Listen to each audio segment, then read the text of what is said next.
In November 1971, Bruce Lee arrived alone at an airport in Bangkok. After getting off the plane, passing through immigration, and taking a taxi to his accommodation, no one was with him. No manager, no student, and no interpreter accompanied him. He came to Thailand with one clear purpose: to find the best Muay Thai fighter in Thailand and face him. This was not a simple challenge.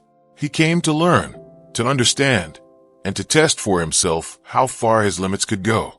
November in Bangkok was hot and humid, and the streets were filled with the sounds of tuk-tuks, exhaust fumes, and the distant ringing of temple bells. Bruce Lee wandered around the city for 3 days, visiting small gyms, back alley dojos, and riverside training grounds.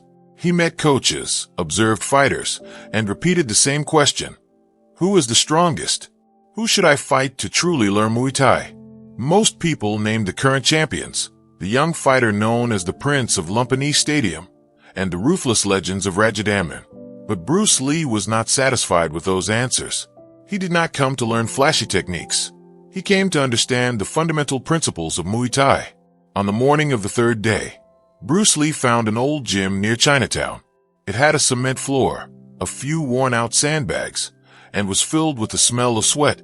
There, he met a retired trainer named Somchai, a man in his mid-50s whose nose had been broken many times and whose ears were thick and swollen, the typical face of a Muay Thai fighter. When Bruce Lee asked the same question, Somchai hesitated for a moment and then carefully spoke. "There is one man. His name is Krute. He is now 75 years old and the greatest fighter I have ever seen. In 40 years, he has never lost a single fight, but he no longer fights. He lives in a temple in the north of the city." Bruce Lee nodded and asked for the address. Somchai wrote the name of the temple, Wat Phra Noi, in Thai on a piece of paper and gave it to him. Then he warned him, "That man is not ordinary. He is old, but his body is stronger than that of a young champion. And as far as I know, he has never shown mercy to an opponent. Are you really planning to fight him?" Bruce Lee answered quietly but firmly, "Yes." The taxi left the city and drove north for an hour. Outside the window, rice fields, palm trees, and dusty rural roads passed by. The driver stopped about 500 meters from the temple entrance and refused to go any closer. Bruce Lee paid, got out, and walked the last 20 minutes.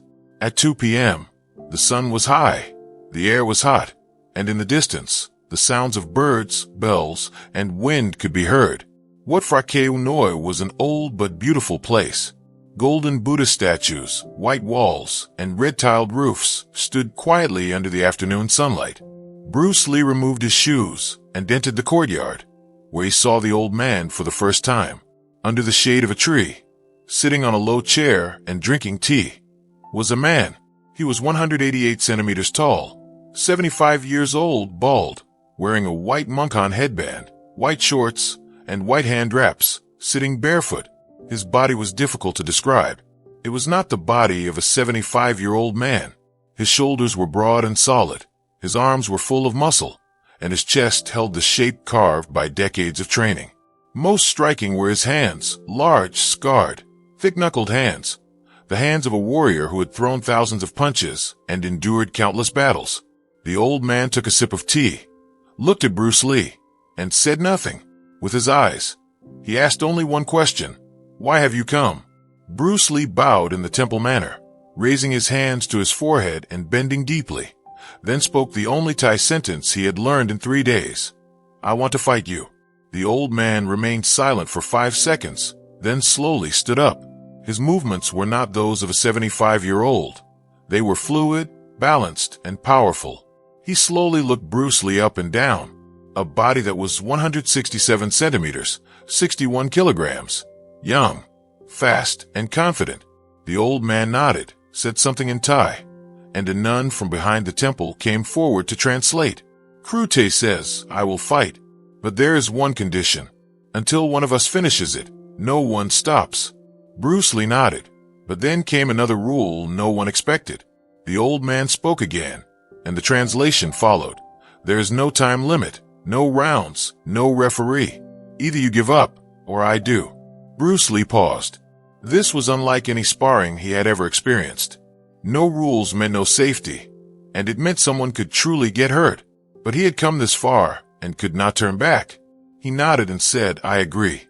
The two men walked to the center of the courtyard, and one by one, the nuns gathered, 12 in total, standing quietly around the edges, watching. Bruce Lee removed his top, leaving only black pants, barefoot. Crew Tay was already prepared. White shorts, white hand wraps, and a white monk-on. They faced each other. There was a 21 centimeters height difference and a 48-year age difference. But in that moment, they were equal, warrior to warrior. The old man moved first, taking a traditional Muay Thai stance. Left foot forward, right foot back. Hands raised to chin level, body slightly angled, weight perfectly centered. Bruce Lee took his Jeet Kune Do stance, feet shoulder-width apart. His weight balanced. Bruce Lee shifted 60% of his weight onto his front foot, hands lightly raised, ready. And it began. Crew Tay stepped forward. He was not fast, but tremendous weight accompanied his movement. Then came a left low kick, aimed precisely at Bruce Lee's lead thigh. Bruce Lee lifted his leg to evade and immediately countered, sending a straight left punch toward Crew Tay's face. Crew Tay turned his head slightly, and the punch grazed his ear. Then Crew Tay's right elbow came down from above, aiming for Bruce Lee's shoulder. Bruce Lee quickly stepped back. The elbow brushed his chest, so close. They created distance again, and Bruce Lee immediately realized something. The old man was not particularly fast, but every strike was extremely precise and carried significant weight. Crew Tay advanced again, this time with a series of attacks. A jab, right straight, and left knee. Bruce Lee slipped the first jab, bobbed under the second, blocked the straight, and checked the knee. He immediately countered with a side kick aimed at Crew Tay's body, but before it could connect, Crew Tay's shin intercepted it, and the collision of bone on bone echoed through the quiet courtyard. Bruce Lee stepped back, checking his leg. His shin hurt. Crew Tay's shin was as hard as wood. After 5 minutes, Bruce Lee had attempted several attacks, punches, kicks, sweeps, and various combinations. His speed was fast, his technique precise, but nothing landed on Crew Tay. The old man read everything. Preparatory movements, weight shifts, line of sight, and with minimal motion. He either evaded, blocked, or countered. Each elbow, knee, and shin struck the exact target. 10 minutes in, Bruce Lee fell to the ground for the first time. Crew Tay's right middle kick struck Bruce Lee's left rib perfectly, and he lost balance, falling sideways. The nuns moved to intervene, but Crew Tay raised his hand, reminding them of the rule. No one stops. Bruce Lee got up, his ribs sore but not broken, and regained his stance. 15 minutes in, Bruce Lee fell a second time, a knee from Crew Tay hitting his abdomen. He rose. At 18 minutes, he fell a third time, caught by a sweep, but got up again. At 20 minutes, he fell a fourth time, an elbow driving into his shoulder, but he rose again. Bruce Lee was drenched in sweat, breathing heavily, and his muscles strained, yet his eyes remained focused. He tried to analyze Crew Tay's patterns and timing weaknesses, but there were none. The old man moved differently every time, unpredictable. Bruce Lee fell at the 22nd, 23rd, and 24th minutes, on his knees, palms on the ground, gasping for breath. His mind screamed, "Why isn't it working? Why can't I land anything? My technique is precise. My speed is fast. Why?"